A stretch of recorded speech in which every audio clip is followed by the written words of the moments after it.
it's not that, hopefully, that Christians think that they're better than everybody else, because they're not. If anything, we realize that we are the worst of sinners. We realize that we are a mess and that we need help.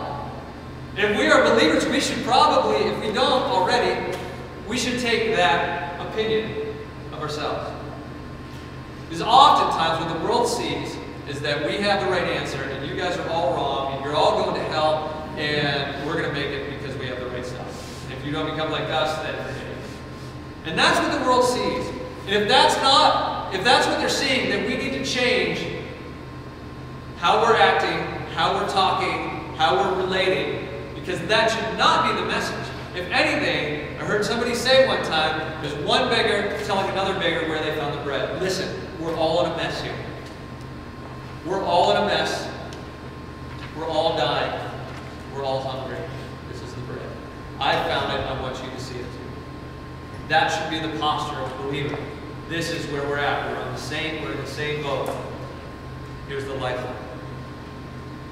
We live in a very pluralistic society, a very relativistic and pluralistic society. There's many thoughts, many ideas, many philosophies going back and forth, being exchanged and argued about.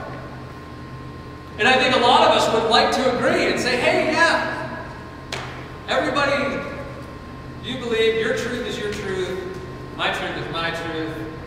The problem is the essence of truth. It can't be that way. If Paul steals my television out of my house, so I know you've been looking at it, you come over to my house. If he steals my television and walks away with it, and he does it in the middle of the night, whatever, there's only one real story about what happened to my television. I mean, you can make up other stories about what happened to it, but there's only one real story about how it got stolen. There's only one story about how the earth was created. There's only one story, and God did not want to make it complicated. There is one way, and the scripture talks about, and Jesus said this himself, I am the way, the truth, and the life, and no one comes to the Father but through me. Here, Peter and John are only exclaiming the same thing. There's one name.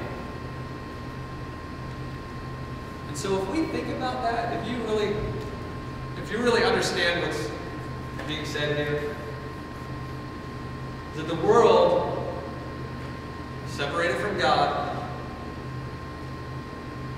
we have the only message of hope. Do you realize what's going on? Do you realize how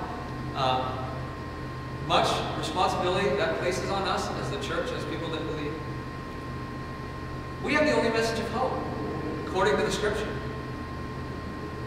There's been, did you ever find out that there's a rumor about you? Did you ever find out that rumors are going around about you?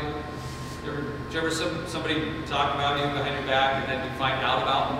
Yes. Did ever that happen to you? Okay, that just happened to me. People were talking about me and I just found out about it. It was really, I think it's kind of funny. I think it's awesome.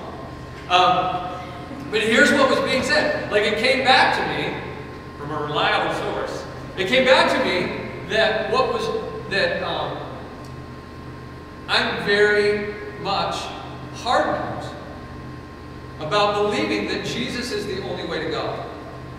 This is being talked about behind, like, around. Somebody told this friend of mine.